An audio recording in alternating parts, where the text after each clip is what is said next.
Gather, veterans. It's time to join the fight. The long war begins.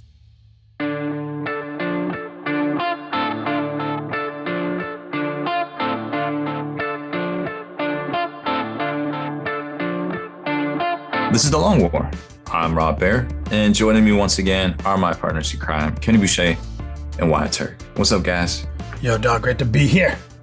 Hey, what's up? So it's been a pretty exciting week. Lots of previews. Did you know there's a new game coming out for Horus Heresy, new edition? You don't say. Can't say that I've heard of that. It's not. I don't roll in those circles. Yeah, it's coming out soon. I guess maybe this summer. Everybody reads the novels, right? They're going to buy the starter box. I've read like 3 of them. I realized about book 20 or so, I was like, man, there's a lot of filler books. I don't know if I want to keep finding these. They hit their filler arc, and that's when I checked out. I was like, this is stupid. Yeah, it was good. It was good up to like book 13, 14, and then it was a lot of garbo, and then you got out before me. Like my last one was Unremembered Empire, and then I was looking at the releases as they were coming out, and I was like, oh, they're just not going to advance the story at all? Like, no thanks. Yeah, it started getting a little... I will say that Siege of Terra has been balling out of control, though. Like, those books are great. I have heard a lot of good things about Siege of Terra, so unfortunately, I have not read any of them. It's very sad. I think the last Black Library novel I read was Titan Death, for obvious reasons. But... so Horus Heresy, it's a thing. You said Titan Death? Titan Death. How prophetic is that for your favorite little game? Oh no. There used to be a lot more Titans. That's what it was in the universe. They just don't grow on trees, Kenny. When you have a big battle with a bunch of Titans and a bunch die, they don't replace themselves very well. So they were going straight canon in Titanicus then. Yeah, is that why that's why it's dead now, because like you guys all played each other and lost your knights, and that's it. I haven't seen many previews for new Titanicus minis. I will agree with you. It's very sad. Well, didn't see any. You can only sell like 5 Reaver Titans. It's all that's left. You know, like. Well, then I guess they'll just. I didn't realize they were playing it so close to canon there. Like that's tight. It's actually tight. We should play. It's hardcore. Yeah. Yeah. We can't. There's no more Titans to buy. Oh, yeah, that's right. Fuck. Man, just have to collect something else. So we had a pretty big after hours, guys. Talked a lot about Horus Heresy. Check that out on Patreon. Also, we recorded behind the scenes before. That'll be out tonight. Or tomorrow, depending on when you listen to this. But we have some new Imperial Knights stuff to talk about. Apparently, we got our hands on everything. Everything. And so we're going to discuss some of the households, some of the classics. I think there wasn't a whole lot of previews out there for people that got the book and had time. A lot of folks had the Chaos one a little early, but the Imperial Knight one, not so much. And I think a lot of folks were just busy between Ashways, and there just wasn't a lot of content out there. Yeah, it kind of snuck up. Mm-hmm. So let's do a Would You Rather. Roll out to the Cave of Wonders. Touch Nothing But the Lamp with Wyatt. Yeah. And also the Cave of Wonders is Long John Silver's. Is it the walk-in? The neighborhood's gone to shit. I'm moving the Cave of Wonders. To an undetermined location. Would you rather have to smoke a pack of cigarettes every day or drink a 12-pack of Coca-Cola every day? They're both really terrible for your health. Wow. That's why it's a hard choice. I mean, when you were saying it, I was like, man, I could definitely smoke a pack of cigarettes every day. It's no problem. But then I can also drink Coke every day. It's like my favorite. Just my favorite. Dude, I would almost say that the Coke would be worse for you. Because like really 1 pack a day is like pretty amateur hour. Am I limited to 1 pack a day? Is it my minimum and my maximum? Because that's even harder. Because if I'm back into smoking cigarettes, no, it's just your minimum. Because if you were like, it's your minimum, but it's also your maximum, and I'm not allowed to. Like now, I'm like, oh no, I can only smoke these 20 cigarettes. That'd actually be harder. Well, yeah. I mean, but that's you. We also have a big audience. So I have a dumb question. How many cigarettes come in a pack? Depends. 20. Usually 20. Huh. Okay. That seems like a lot. But I guess if you're smoking one every 15 minutes, probably not. Yeah, if you're like a chain smoker, it's 2 packs a day. It's actually kind of, I mean, like you start like when I used to do construction, like you'd be shocked, like you'd be like, I'm trying to hold myself to a pack a day, and you're like, well, it's 24 hours a day. This isn't gonna be hard. It's hard. Yeah, it's fucking hard. But even that never mind. But I love Coke. That's like my favorite guilty pleasure. Like I try not to drink too many. 12 of them. 12 Cokes a day is a lot That's- more than normal, for sure. That's rough. That seems to me rougher than smoking. I like sneak like a Coke a week. You know what I'm saying? And it's like I don't 20 know, a man. day, or 12 a day. Oof. It's tough. That's like 2,000 calories. That is your daily allotment of calories just in sugar water. They're both going to cause some serious health problems.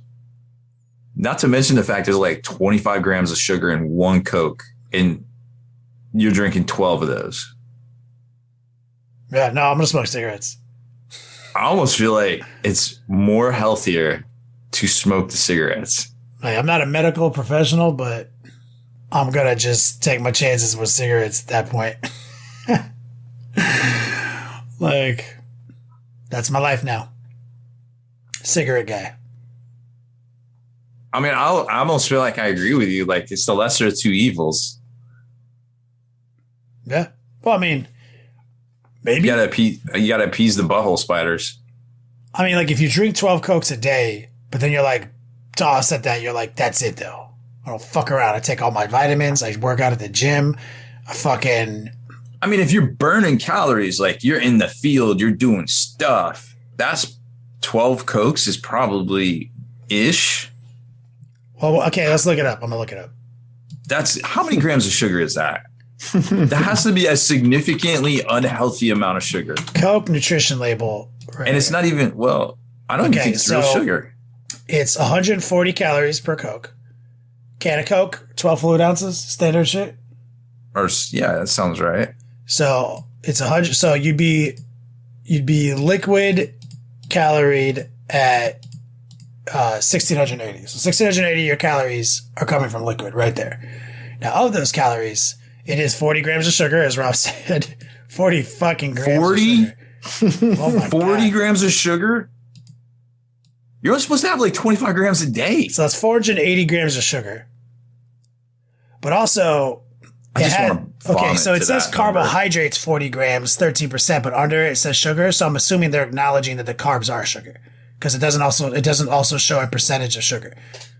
So they're not doing that thing that people do where they pretend that they're not the same thing, and So 480 grams of sugar / carbs, and 45 milligrams of sodium, which is not insanely horrible, but bad. So 540 milligrams of sodium. That's a lot of sugar, and it's a lot. So, I mean, honestly, you could do it. You'd have to adapt your life to it, though. It is recommended that you do not eat more than 36 grams of sugar for most men a day. Oh yeah, this is way more than that. This is way more than that. So you gotta. Men should consume no more than 9 teaspoons, 36 grams, or 150 calories of added sugar per day. This smashes that. And there's a lot of people, this is what they do, right? So, like, I guess that's more than 10 times that number. It really comes down to cigarettes. this. Are you willing to do what it takes to offset the negatives in some capacity, or at least slow roll? I think some people would, but I'm not that person. Are you willing? Like, are you gonna really take your diet seriously? You're not fucking around anymore. You're going to the gym every day. If you're active, if you're like more than active, like that's probably okay-ish. But I feel like in modern society, those are not okay numbers. Yeah. So Disco says the best. Basically, diabetes or heart disease. Now, but a pack a day. I'll be 40 next year. if I say I have to smoke a pack a day, and I actually hold the line on 1 pack a day, right? And I do what I can to offset that, I think I could probably I think I have a higher chance to offset my pack a day if I can hold myself to that addiction. So I will formally pick. Wait, do I get to pick the cigarettes? That's a good question. So yes, but if you try to game the system, you will be punished. Okay, that's fine. I'm not trying to game it. I'm just saying, like, you're gonna make me smoke nothing but menthols. You can pick the cigarettes. Okay, I just want to make sure I wasn't fucking up because, like, I'm back to coke. Like, all right, I will formally do cigarettes. That would be that's my would you rather to the G. I mean, I think I have to as well. God, Rob smoking cigarettes? How cool is that? Pretty much the coolest.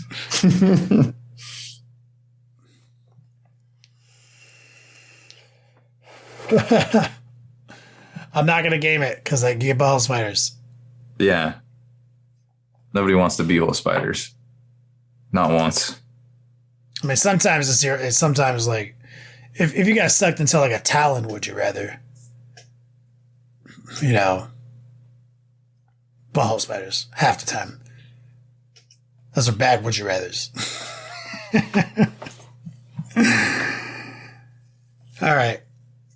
Pition says marijuana cigarettes. I think you can smoke as many of those as you want as long as you've smoked your pack for the day. Probably is how the genie would see those. Yeah.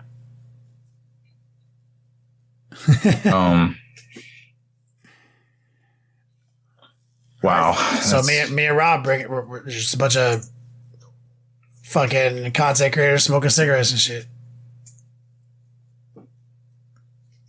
I mean, Bringing it back. Be straight up like, what was it, Marge's sisters and The Simpsons? Or was Is smoking cigarettes banned from Twitch? You know, that smoke cigarettes on Twitch? Oh, I don't know. I don't know. I guess. You can imagine drink on Twitch. I imagine you could smoke on Twitch. Yeah, I mean, yeah, right? Like, I'm pretty sure it's fine. It's like they don't like you to do weed, even though, like, just because not every state has the same rules on it. Yeah. Although I've definitely seen some pretty popular streamers take some pretty huge bong rips live on Twitch. Oh, wow. You can do that.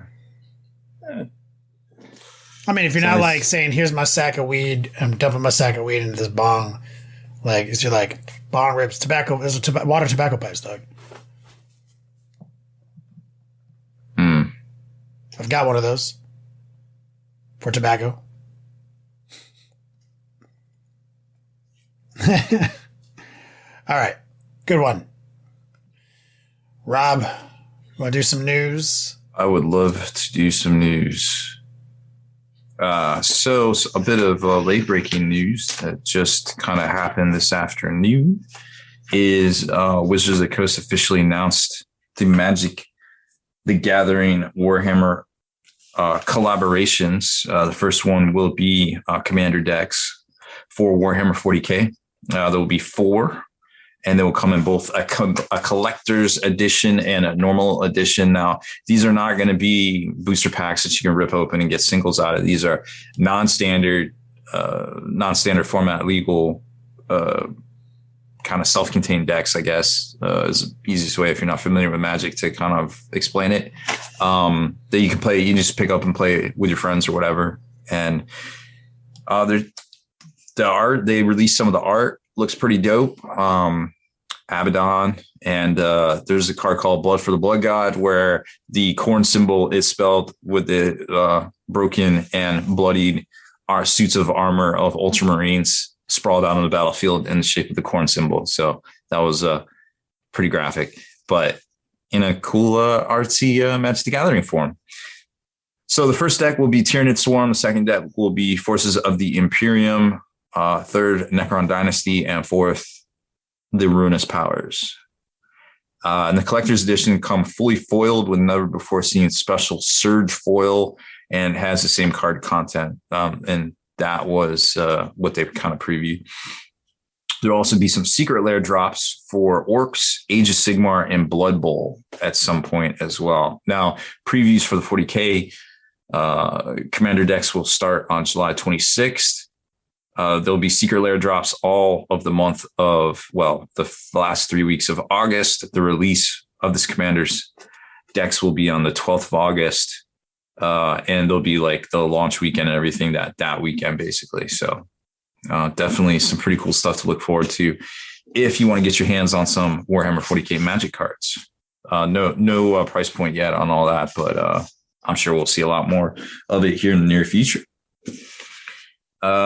New release wise this weekend, hitting pre-orders is the new White Dwarf 476, which will have rules for the Imperial Knights of Slaanesh and Age of Sigmar in it, to try to give them a little bit more funsies until they get their actual battle tome. For Age of Sigmar, they're coming out with some Night Haunt releases. All Warrock the Drowner for $50. That's a dude on the Ferryman, basically. The Craven Throne Guard for $45. Those are recently in the Arena Shades box. Unfortunately, they're not coming out with Scriptor Mortis, which was also the special character in the Arena Shades box for Night Haunts. He does have rules in the book, but no separate release yet, unfortunately. There's also going to be a Vanguard box for the Fire Slayers. That's the Sigmar version of Combat Patrols. Those are $130. The Idoneth Deepkin for $130 as well. And the Fire Slayers are getting a re-release of the Magmadroth and the Rune Father on it for $112. Night Haunts Battle Tome, Daughters of Cain Battle Tomes, the War Scroll cards for the Night Haunts, and the Night Haunt dice are coming out separately. Again, the Dominatrix, I think she was called, the special character for the Daughters of Cain that came in the Arena Shades box, not released separately, along with no Daughters of Cain dice, no Daughters of Cain War Scroll cards either. So kind of a question mark, because she has rules in the Battle Tome too. So maybe they're having some supply chain disruptions, or they're going to put this stuff out later with a Vanguard box release for like a second wavesies. I don't know. Gladiatrix, somebody in chat mentioned. I forget exactly what she's called. That sounds about right. So there's that. So that's what we got to look forward to this week on the new GW pre-release side of things. But they previewed just today, the new plastic Sakaran tank. So we talked a lot about Horus Heresy in the kind of the pregame. Obviously, they're coming out with the new Horus Heresy starter box. It's probably going to have super good value as far as, Space Marine models and tanks and things go. It's rumored to be not rumored. GW said it's under $300. Expected to be, I don't know, $299. We'll call it. It was price right. But it's technically not under $300. If that's the case, it's going to be basically double value-ish. So it's going to be a very good box to pick up if you're into that sort of thing. So it'd be like $600 in value? Yeah, give or take. Wow. Plus, they're all firstborn, so you can use them. Air quotes, right? Yeah. But I could see where the appeal for the box would be a lot higher if something like the Spartan got really good rules in Warhammer 40K, or the Contemptor Dreadnoughts, which people still run them. Yeah. But they're not going to have those. That was the best weapons. part of the old Betrayal box. Yeah, exactly. So a lot to look forward to. And we also saw that there's going to be, plastic Demios Rhino, just very similar to the Sisters designs. So lots of cool stuff on the way for Horus Heresy. Maybe we'll see a lot of people picking that game up and playing it in game stores. He's trying to get a rise out of Wyatt, but he's in the zone. Not happening. There was a new Forge Worlds fact for 40K, but it's basically just updating keywords for Eldar and Tyranids for the most part, which definitely a lot of stuff that made sense there. Echoes of Doom was previewed. The new Age of Sigmar box set is going to feature Skaven and Sylvaneth. We actually have seen a lot of the rules from that have already leaked. I think that's probably why they put that preview out.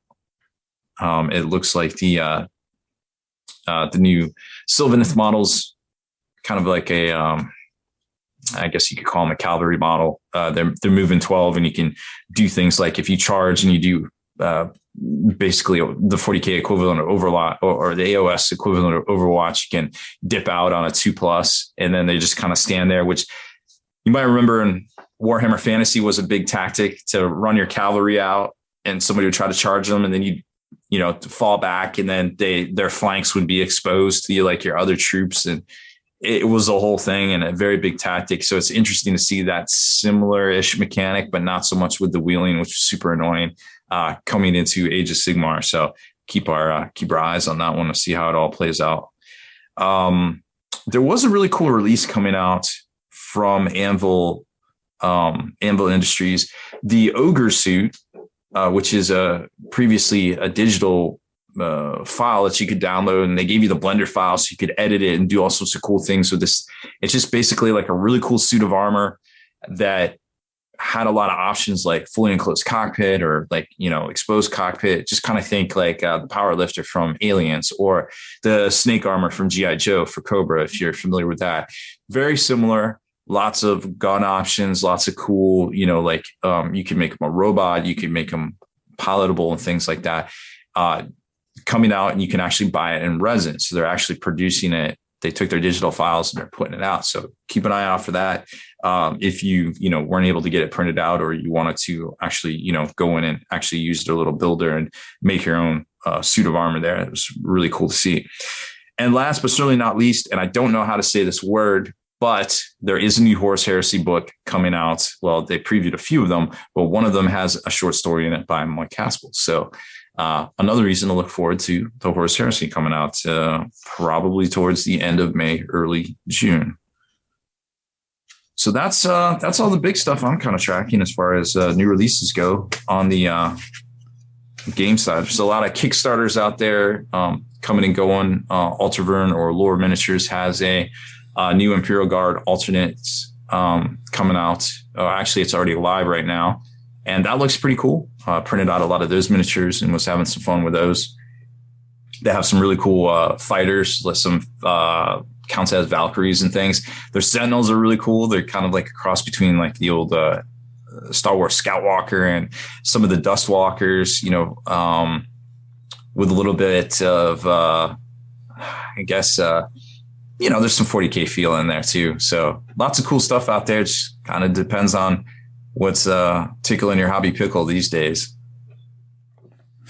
What tickles your hobby pickle? Mostly robots. Big freaking robots. Hells yeah. And Star Wars. Yep. But this is the week for it. We got Titans. Knights. Yep, the old Night Titans. They're back. I mean, it's exciting, right? To have Night Meta come back. And Night Meta always is exciting right when Knights drop, right? Like whenever we get a new Night book, everyone's down to play it for at least a little while, right? And then there might be some updates, so they'll get a balance, or maybe a new supplement or Army of Renown, and then they'll be back, but once they're here for a long time in the edition, and it always changes the meta of competitive play because somebody has Knights, they're hype, you probably have Knights, and someone's going to bring them to your local game store, and you have to be able to play against them. And so when Knights are not a part of the meta, you don't have to think about certain anti-vehicle weapons and how you're going to interact with these big robots. And every edition of Warhammer 40K has had the same thing happen. That you got cool sci-fi things, big cool shit. We play it for a while, but then what happens is the meta kind of slowly gravitates back toward more MSU, more infantry, more foot stuff, and less vehicles. And that's normal. That's normal. We're on path for that. That's where we're kind of at right now. Mm-hmm. And now we've got Tyranids with big ass monsters walking around. We've got, Harlequins, who are messing around with a bunch of fast moving vehicles, and Knights. And so now you can't just go to a tournament thinking how you're going to pick up a bunch of infantry models. You got to also consider how you're going to pick up fucking a Knight or two, and maybe 7, 5, 6 armatures. How you can navigate that. So it's an exciting time. And I honestly, even though you might get shit stomped by a Knight army once in a while, it is really good for the fucking competitive scene, and actually sort of rebalances an imbalance vacuum that occurs of just moving a bunch of guys around all hodgepodge and winning games and just focusing on clearing those, right? So it's dope. Wyatt's been scheming. We talked about a bunch of awesome stuff from his list last week. We talked about it in tactics over and over again, and refined. He's been in different discords and he's got something sick. He's even painting right now. But yeah. I actually need to do a correction from last week. Because, all you had to do is just move something around because armigers or war dogs are squadroned. And so a armiger unit can only have one favor. So if I have a unit of 3, I can't have 2 favors in that unit. Oh, that makes sense. Just to make it work, I just moved a favor to another unit of war dogs. So not a big deal. Good clarification. We said we were waiting to see how spicy the good guy knights are. Right? They're going to be this spicy. We've got all the information. It's a lot to go through. So we don't have an answer just yet. They're really complicated. Mm-hmm. It seems that way. I mean, even just these knight households have a lot. Plus, they can choose from this Questor Mechanicus or Questor Imperialis vow of or oath. Rob, did you get like a special edition? Is this like Imperial Knights Word Salad edition? That's the is there like Codex, bro. Is there Codex Knights Cliff Notes version? Can we just have that? Is there bullet points? Hey man, I just find the stuff. Bro, I can't make it digestible. This shit is dense. It's so dense. Like, ooh. Yeah, and so see, you got on me because I was like, yo, these new custody rules are a lot. And this, I'm like looking at this and I'm like, oh my, I'm so smooth brain right now. And it also, admittedly could be because we're not as excited about regular ass knights as we are chaos knights. I am, but I haven't digested this content because that's all I have is a case full of regular ass knights. I fully admit I give 0 fucks about Imperial Knights. I'm like that kid who's looking at his math textbook the day before a quiz. And I'm just like, man, I just don't want to fucking read this shit. Yeah. And it somehow makes it more complicated. Because, I'm saying I believe there's a certain amount of that occurring here. Oh man, but it is complex, and also all modern 9th edition codexes are complex. I wouldn't say.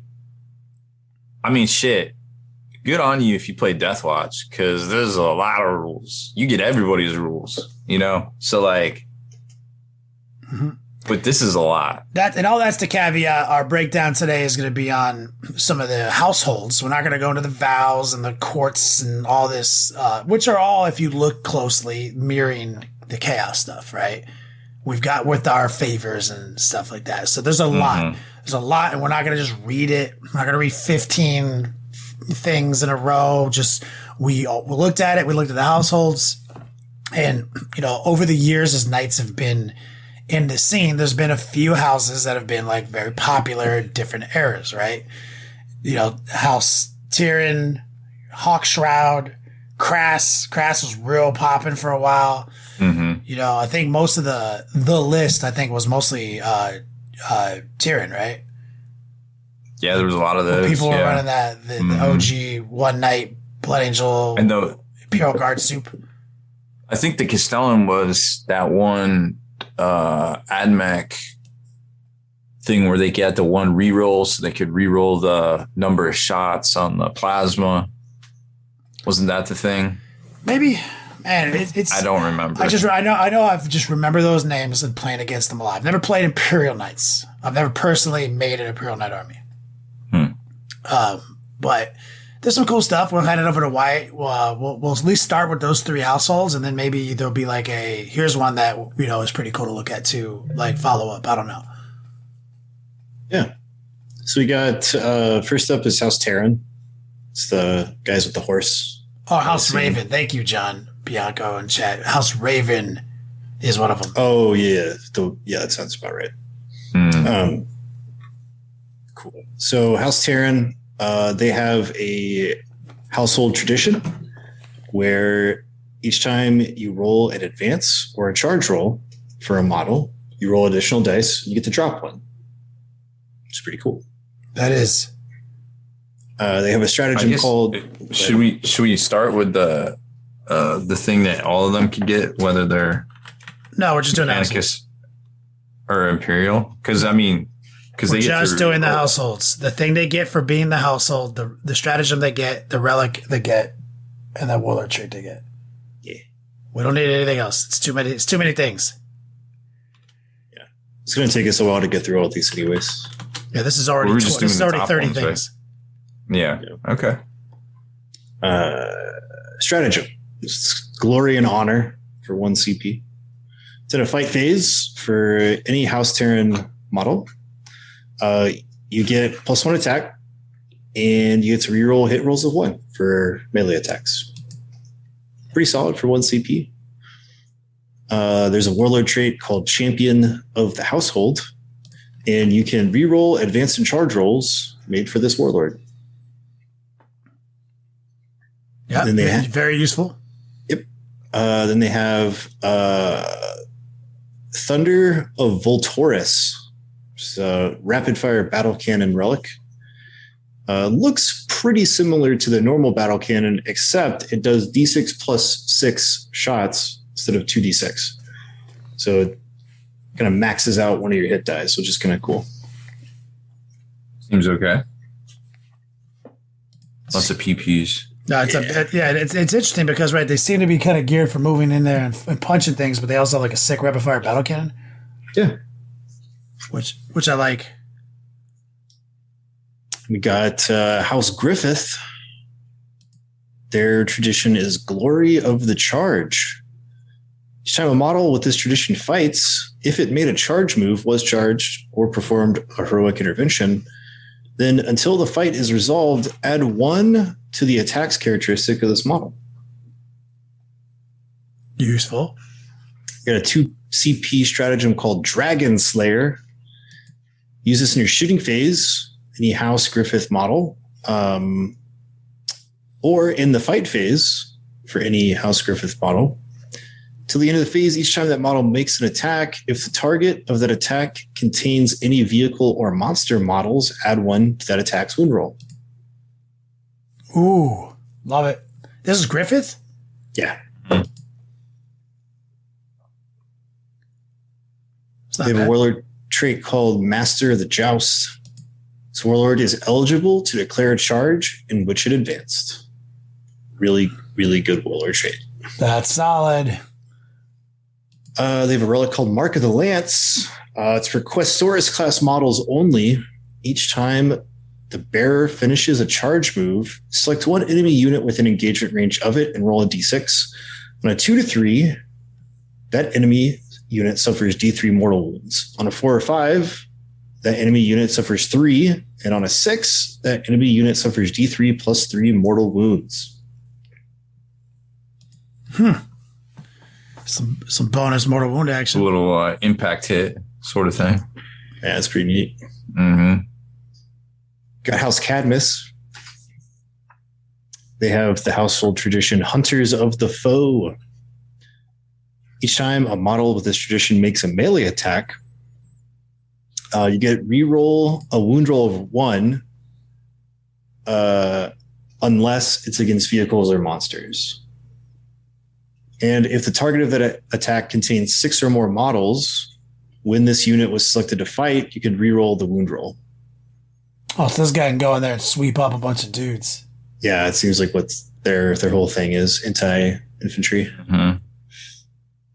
They have a stratagem called Bio Scryer Cogitator Array. Use the stratagem at the end of the reinforcement step of your opponent's movement phase. Select 1 House Cadmus model from your army that is not within engagement range. That unit can shoot as if it were your shooting phase, but its models can only target a single eligible enemy unit that was set up as reinforcements this turn, and that is within 12 inches of them when doing so. If that model is an armature class, it costs 1, otherwise it costs 2. So it's pretty cool. Get your Auspex scan. They kind of limit it because, Knights are all about split firing and having a billion guns. So it makes sense. Yeah, I heard that. It's not getting me super excited, but... Yeah. They have a warlord trait called Veteran of Griffon 4. Each time a melee attack is allocated to this warlord, subtract 1 from the damage characteristic of that attack to a minimum of 1. This is not cumulative with any other rules that reduce the damage characteristic of an attack. All right. It's actually pretty useful because knights kind of suffer when they get charged by big beefy melee units. They have a relic called the Hunter's Eye. It can be for armigers or Questoris. Each time the bearer makes a ranged attack, the target does not receive the benefits of cover. I was like, that sounds like Teleon. Yep, that's what it used to do. Yeah. Yep. Exactly. He had the Hunter's Eye. Wow. It's pretty cool. We have House Hawkshroud. They have the Oath Keepers tradition. Models with this tradition, whose characteristics can change as they suffer damage, are considered to have double the number of wounds remaining for the purposes of determining what those are. God, I think it's obnoxious. When you are determining which chivalric abilities are active for Imperial Knights models in your army, provided your army is not dishonored, models with this tradition count the number of honor points your army currently has as being 1 higher than it actually is. This may mean that different. Honor. Oh yeah, this is the whole honor stuff. It's a lot, but yeah, it's like it modifies that Crusade mechanic. They have that's their version of like the Chaos Warpstorm situation. Rob, what is that the case? I'm reading. Okay, so it doesn't matter. It's Crusade. Honors for Crusade. Yeah. Oh my god. Oh, okay. They got a stratagem called Staunch Allies. Use this in the heroic intervention step of your opponent's charge phase. Before making any other heroic interventions, if any, select 1 House Hawkshroud model from your army and 1 enemy unit that is within 12 inches horizontally and 5 inches vertically of it that made a charge move during this phase. Your model is eligible to perform a heroic intervention, and when this model makes a heroic intervention, move this phase so long as it ends that move within engagement range of the enemy. It can move up to D6 plus 6 inches. Oh, what? Okay, hold on. This is a lot. This goes to a separate page. So select 1 Hawkshroud model and 1 enemy unit that is within 12 inches horizontally and 5 inches vertically of it that made a charge move during this phase. Your model is eligible to perform a heroic intervention so long as it ends its move within engagement range of the enemy that you selected. It can move up to 6 plus D6 inches. Wait. And there's more. If your model successfully performs a heroic intervention, then in the subsequent fight phase, it can fight first that phase. Whoa. So that's a 12-inch heroic intervention possibility, which is why it says up to 12 inches, but you have to do it on 1. You can't just be like, we'll see what happens. You're like that guy. Yeah. But so if you end anywhere within 12 inches of this knight, he's allowed to at least try a D6 plus 6 and fight first. That's real fucking dirty. Yeah, that's pretty good. That might be the longest stratagem I've ever seen. Yeah. This is a 12-inch targeted heroic intervention with 12-inch capability, D6 plus 6 inches, and fight first. Yeah. Bullet. Yeah, it should have been. I think, wait, who is this? Is this Questor Imperialis? I think they can get +1 to that. Yeah, because it says that all other rules for heroic intervention still apply. I think if you're, hold on 1 second. Advance or charge, pile and move or consolidation. Nope. Nothing about heroic intervention. Never mind. Okay. Their warlord trait is called Duty of the Forsworn. Starting your first command phase, select 1 unit in your opponent's army. Each time this warlord makes an attack against that unit, add 1 to the attack's hit roll. Okay, I like that. They have a relic called Angel's Grace. It's for Armiger or Questoris only. Each time the bearer would lose a wound as a result of a mortal wound, on a 5-up, that wound is not lost. The bearer has the following ability. Angel's Grace Aura. While a friendly House Hawkshroud Armiger is within 6 inches of the bearer, each time that Armiger would lose a wound as a result of a mortal wound, on a 5-up, that wound is not lost. Not bad. It's actually, yeah, that's pretty good considering how nasty the psychic phase is right now. Yeah. Hawkshroud looking kind of spicy. We got House Morton. Close Quarters Killer's Tradition. Each time a model with this tradition makes a melee attack, reroll a hit roll of 1. We've got Slayers of the Shadows. Use this stratagem in your shooting phase or in the fight phase. Until the end of the phase, each time that model makes an attack, you can ignore any or all hit roll, ballistic skill, and weapon skill modifiers. Pretty good for 1 CP. That is not bad.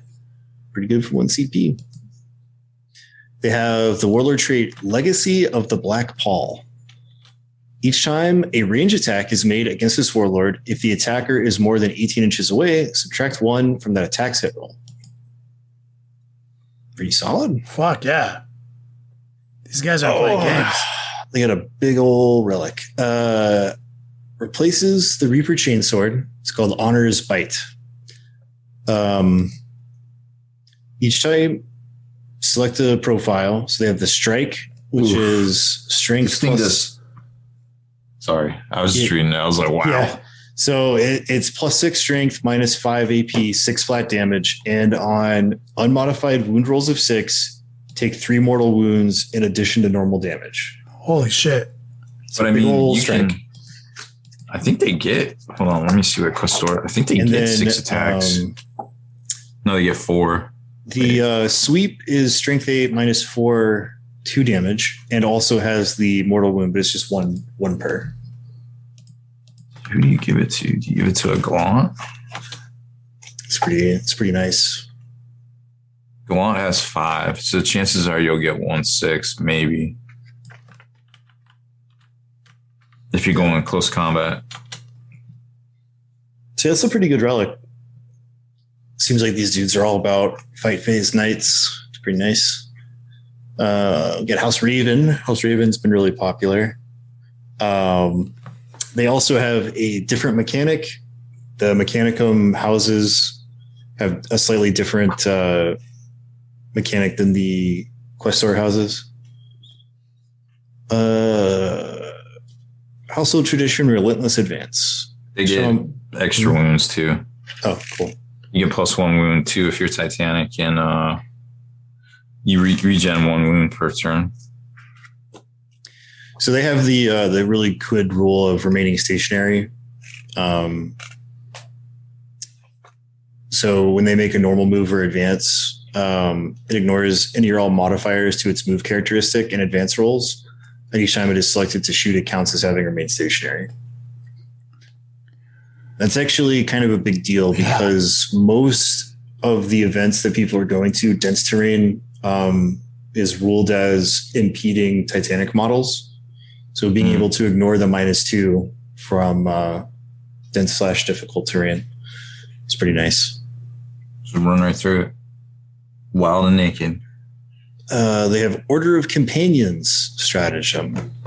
Use this before the battle when you are mustering your army. If your warlord has the House Raven keyword, select one House Raven Questoris class model from your army, gains the following ability. Each time this model is selected to shoot or fight, you can reroll 1 hit roll, 1 wound roll, or 1 damage roll when resolving that model's attacks. That's your jam. It's a really good rule. You can only use the stratagem once unless you are playing Strike Force, in which case you can use the stratagem twice. So that's the important one. So you can play this twice. Ooh. Okay. Some balance. All right. So you can select himself too. Sort of. Yeah, that's what I'm saying. That's what it looks like. So if you're running 2 knights, both of them can have it for 2 CP. It's pretty nice. Master of the Trial warlord trait. Each time an attack is allocated to this warlord, if that attack has an AP of 1 or 2, the AP of that attack is reduced by 1. And then they have the Banner in Violet. Questores class only gains the following ability. Banner in Violet Aura. While a friendly House Raven Armiger is within 6, each time that Armiger makes an attack, reroll a hit roll of 1. A little command reroll. So, or aura. This is an interesting thing. So, like, if you were to compare this to Chaos Knights, right?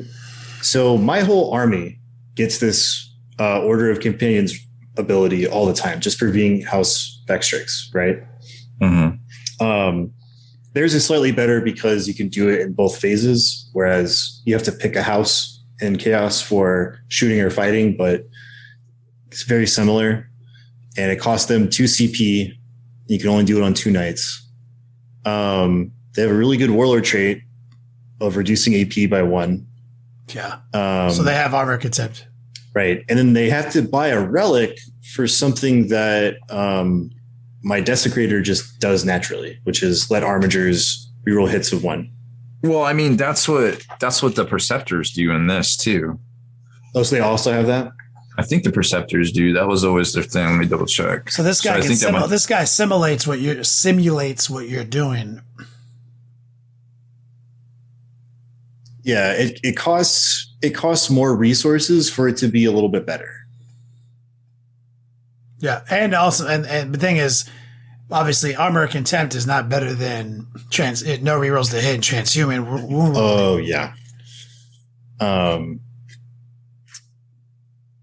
This also could be interesting because if the supplement that contains House Raven stuff is going to be allowed for matched play, I forget which book it's in, but they have that one stratagem where when you deploy, if your knights are within 3 inches of each other, the big Questoris knights, you spend one stratagem and all 3 of them rotate ion shields.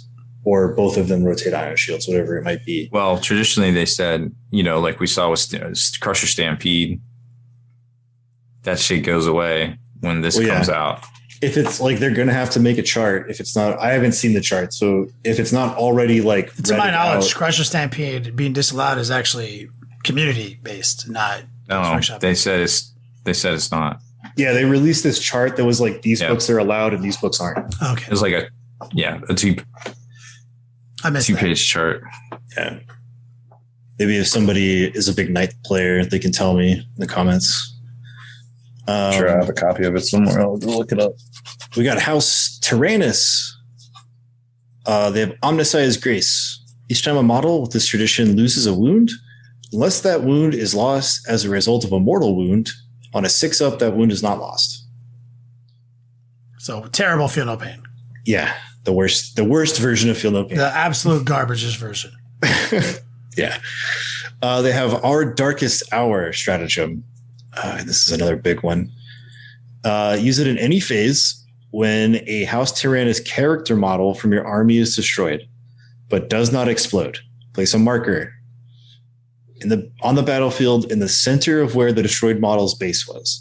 You can choose to roll 1d6 at the end of the phase instead of using any rules other than explodes, which must be rolled for first, that are triggered when that model is destroyed.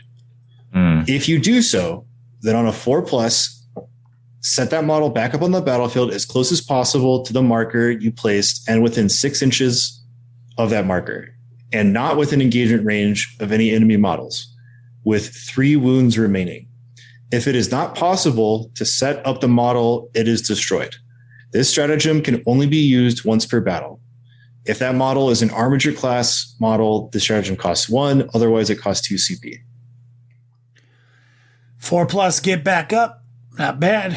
I'm trying to read through this. Okay, so it's not explode. I wonder how hard it would be to consolidate and disallow this from even functioning. Pretty easy. It's not good for the 5 phase. Yeah. Because you have to put it in the center of its giant knight base. Then it has to be set up as close to that objective marker that you placed as possible and not farther than 6 inches from it and not within engagement range. So if you got it in close combat with a decent charge, knowing it does this, it's not too difficult to disallow it. But with those rules, but it's a good shooting, get in a jail free card too, though, right? Yeah. Especially if you have does Imperial Knights have a stratagem that lets them act as full?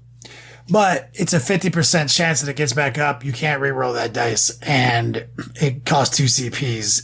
And so, like, to me, like, the 50% chance to get back up is not as tight as it may look on its surface. Right. And you're locked into this household tradition. Yeah. Which is not that tight. Yeah. If this was just a stratagem that everyone got, that'd be pretty cool. Be pretty fucking cool. They have the Warlord trait Knight of Mars. Once per battle, after rolling a d6 or a d3 when making an advanced roll, hit roll, wound roll, damage roll, charge roll, or saving throw for this Warlord, after any rerolls, if any, have been made, you can change the result of one of those dice to be a 6, or in the case of a d3, a 3. Okay, and then while your army is virtuous, this Warlord can use the above rule once per turn instead of once per battle. Okay. I have a right. So he can change. Have a correction. He can change the dice to maximum hits on a random shot weapon. Yeah, hit roll. No, let's see. When making an advance roll, hit roll, wound roll, damage roll, charge roll, or saving throw. So not number of shots. Okay. Wow, that's really versatile though. Still. Right. That you can change it to a 6. That's spicy, and you can do it every turn if he's your what? So if your army is virtuous, which I think is one of their other mechanics, means no dreadblades or whatever. So like I was wrong about that Dishonored. They gave the wrong page number for. It isn't part of the Crusade stuff. It's actually part of normal match play. Okay. So about the points system. Yeah. So like apparently there's the honor of your army. There's a number of honored points. And then if you have 0, you're dishonored. 1 to 4, you're honored. 5 to 6, you're virtuous.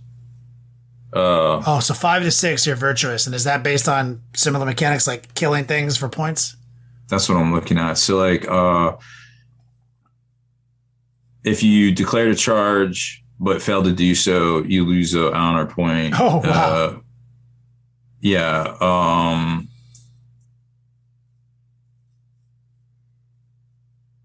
And then there's abilities that pop off. So if you perform the heroic intervention, you get an honor point. If you choose this oath, protect those in need.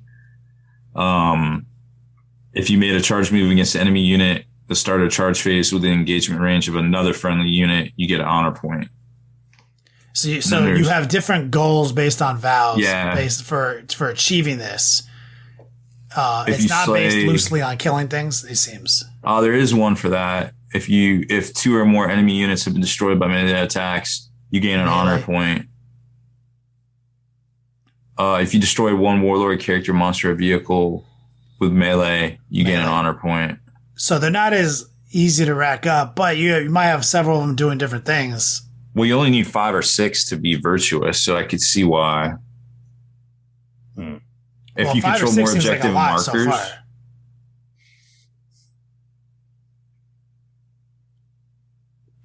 So that guy has to be virtuous to keep doing that 6 thing? If your army is virtuous. Your army. So you start with 1 honor point. Yeah, if your army is virtuous. If you're at the 5-6 number, then it's every turn. Mm-hmm. So cumulatively, like this guy made a charge, this guy killed a thing close combat. Oh, you can swear 2 oaths. So you can be like, yo, I'm going to have more objectives than you, and I'm going to kill 2 things. Or okay. Yeah, and then isn't that where the troth mechanic comes in if you fuck up? Yeah, the troth is you get negged. So if I'm not holding more, it's okay. So 5 or 6 actually seems kind of hard. Yeah. 5, but if you're set up for it, you put a lot of brain power into it. I love that fucking ability. It's kind of interesting. Still a lot to manage, dude. No, it's all melee attacks to get the kills too, so that's interesting. Yeah, they don't want you to just be blasting things off the table and getting virtuous. Wow. I mean, it's cool because it seems like you can do it, and then I feel like you're not locked out of it because once you're virtuous, now you can start doing it every turn.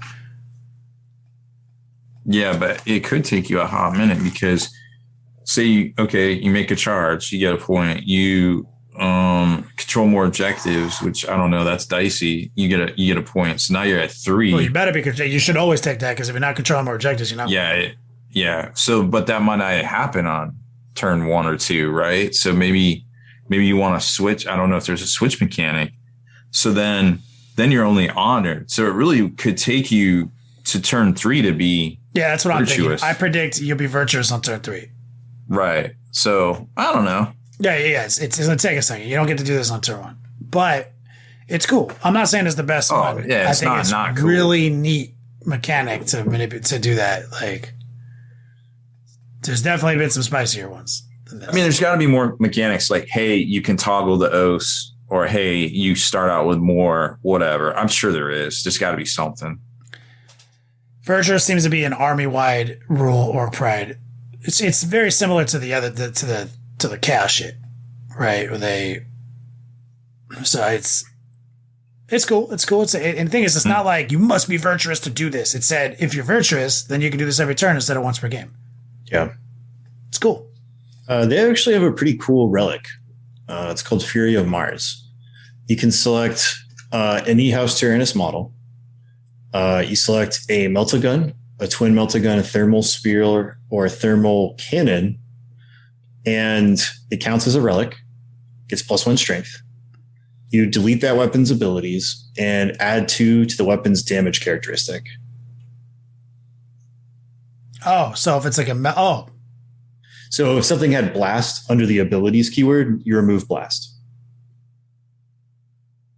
Isn't also Melta doing 2 extra and half range and ability?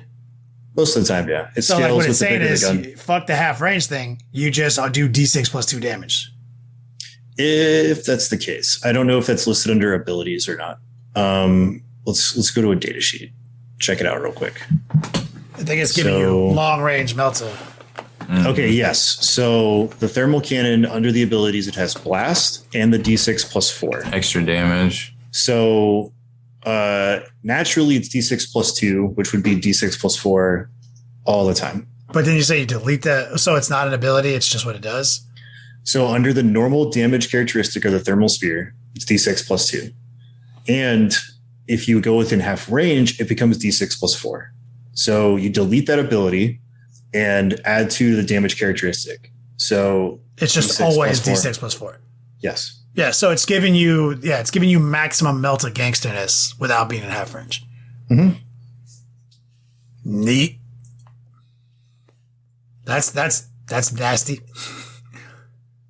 Yeah, it's kind of a cool relic. Let's see, we've got House Krast. They were a popular one. They were. They got Cold Fury. Each time a model with this tradition makes a melee attack, an unmodified hit roll of 6 auto wounds the target. If the target of that attack is Titanic, an unmodified hit roll of 5 automatically wounds instead. They have the controlled aggression stratagem. Use this at the start of the fight phase. Select up to 2 House Krast Armature class models or 1 House Krast unit from your army. Until the end of that phase, add 1 to the attack's characteristic. Each time the selected models make a melee attack, improve the AP by 1. Melee? AP extra 1? Yeah. I mean, that's gonna be. But isn't there melee like -1 billion right now? It depends. If you're sweeping, it's only -2. Oh, so when you sweep, you come in at -3. Yeah. Yeah, it's a little bit different. Helps cut through armor contempt. Yeah, armor contempt. Yeah, absolutely. Got him. They have the Warlord trait First Night. Wasn't that a movie with Sean Connery? Sean Connery, who plays King Arthur. I remember that from the 90s. We're old. You improve the Warlord's weapon skill by 1 to a maximum of 2. At the end of each of your command phases, if your army is honored, you can select one virtuous chivalric ability from one of your selected oaths. Until the end of your next command phase, that ability is active for this warlord. This may mean that different chivalric abilities are active for this warlord than are active for other Imperial Knights models in your army. Then they have a relic called the Headsman's Mark. Any Housecraft model, each time an attack made by the bearer is allocated to a monster or vehicle, the damage of that attack is increased by 1. Love it.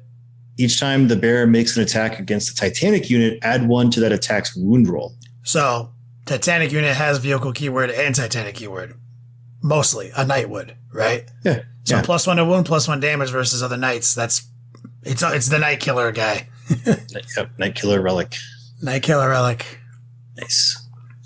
Last one is House Volker. Wait, hold on. Wouldn't that pair well with like the Gatling gun? Because like it's like versus knights. Because it goes to damage 3 +1 to wound. Yeah, it's any attack. So yeah. Oh yeah, it's right. So you'd have like a 12-shot gun that's doing 3 flat damage +1 to wound. Mm-hmm. Versus its contemporaries out there. Pretty sick. House Volker. Firestorm Protocols. Some a model with this tradition makes a ranged attack. If the target of that attack is the closest enemy unit to the model, reroll a hit roll of 1.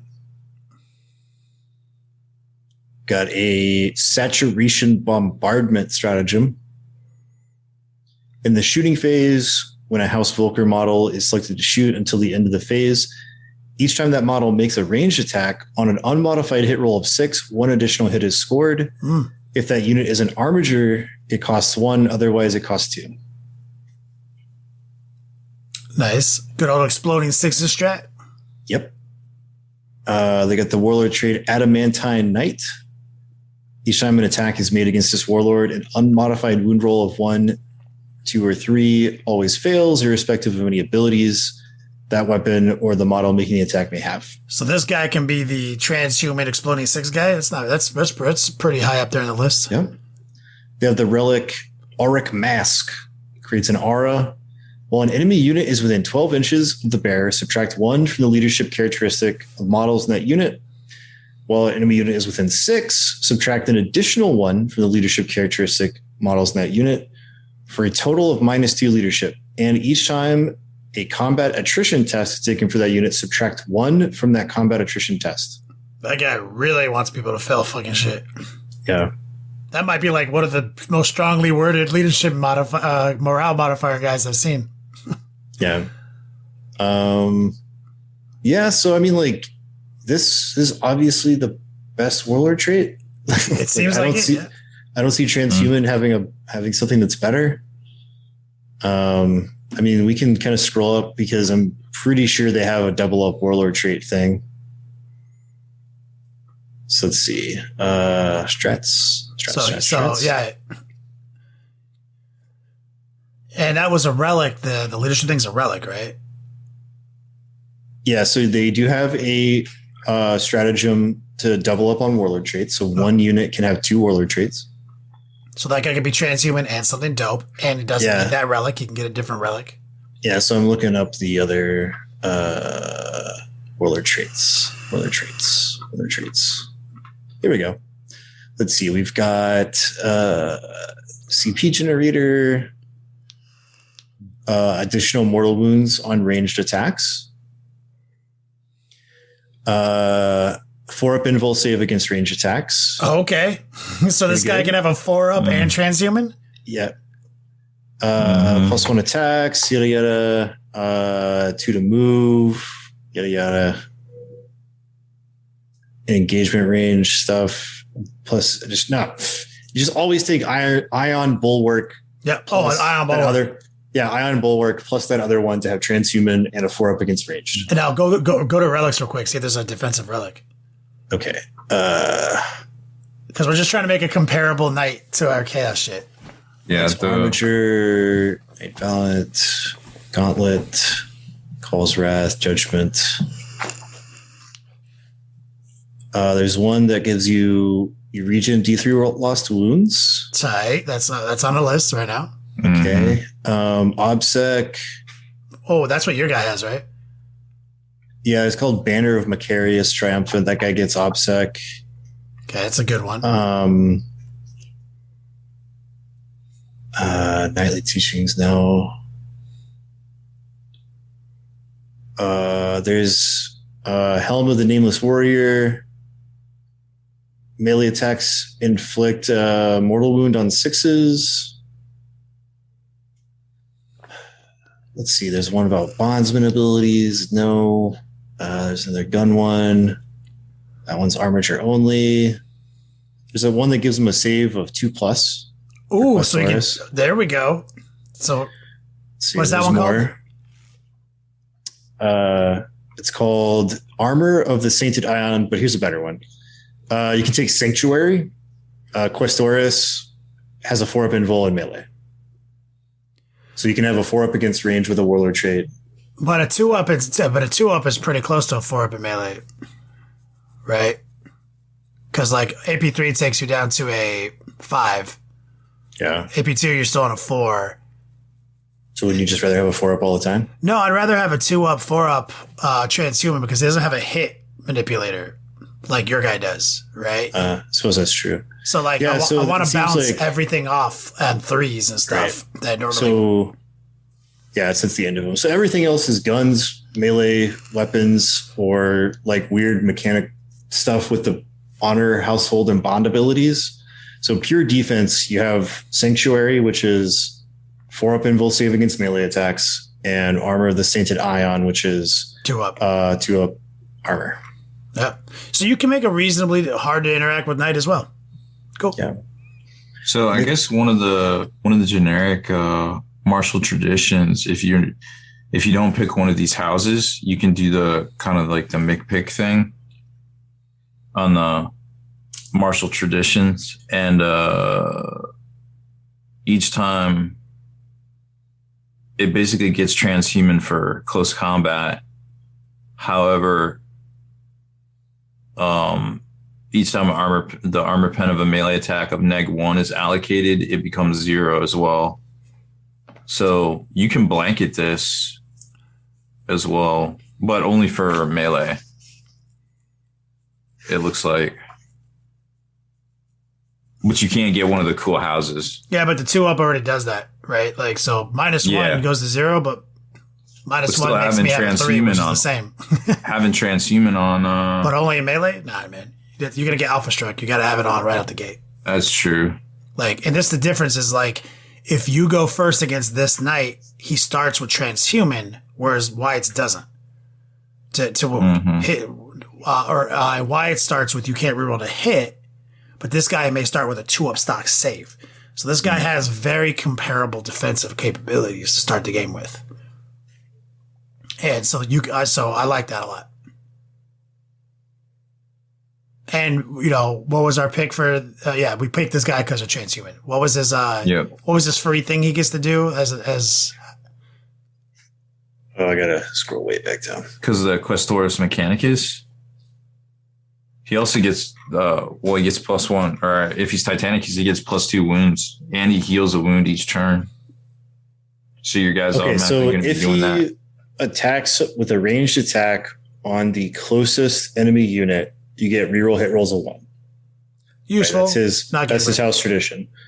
Then the Warlord trait is transhuman. Right. Then the other Warlord trait is a 4-up invul against ranged attacks, and the relic would be either a 2-up armor save or a 4-up invul save against melee attacks. And what was his stratagem? When he's selected to shoot until the end of the phase, unmodified hit roll of 6 additional hits. Oh, and he's exploding 6s. That's really good. Exploding 6s. Sometimes he's going to reroll 1s and transhuman and possibly 2-up or 4-up in close combat. Yeah. You might even just get rid of the 4-up vulnerable against shooting and just do the heal D3 ones, because 4-up in melee is better because you could just rotate Iron Shields instead for 4-up.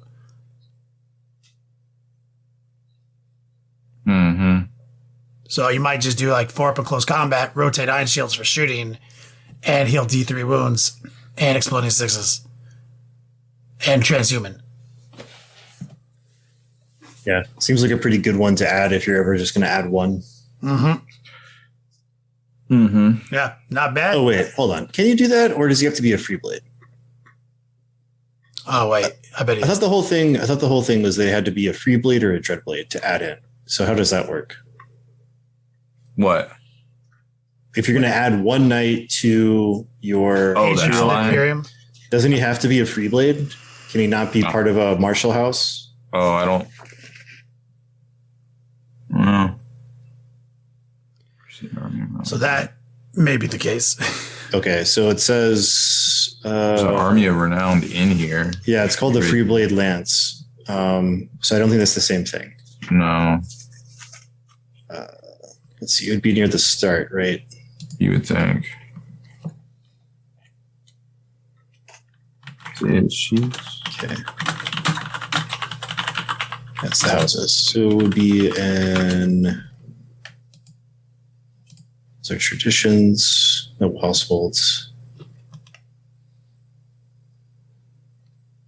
salted court stuff,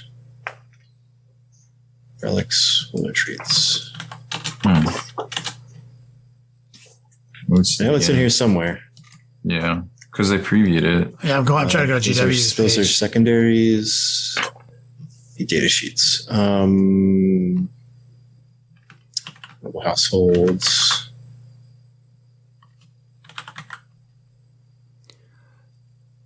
So you cannot include 2 different noble households, but it can include a free blade. So that's for knights only. Wargear weapon list. Nope. That's the code chivalric data sheets. Oh, I guess there's a page missing. The Wandering Heroes thing? Yeah. Because I know that in the Chaos one, they have to be a Dreadblade. And I think that messes up some of the stuff where like you can still have favors on a Dreadblade, but you can't have the Dread household stuff. Yeah, well, we'll have to deep dive, but so far there's some good stuff in here. Definitely, can't wait to see what other people do on the internet and start scheming on who are traditional Imperial Knight players like our friend Walker seems solid. Yeah. We'll have to get Mohawk Minis to comment for us, see where he's going to go with this information, because he's obviously the Knight guy. Bring him in as a, expert fucking analyst. But not bad. Okay, we went into it. It's about time to wrap this joint up. So, Wyatt, you want to take us out of here? Rob. So that's it for this one. Make sure to head on over to thelongwar.net for exclusive content and early access videos. Become a veteran of the Long War today.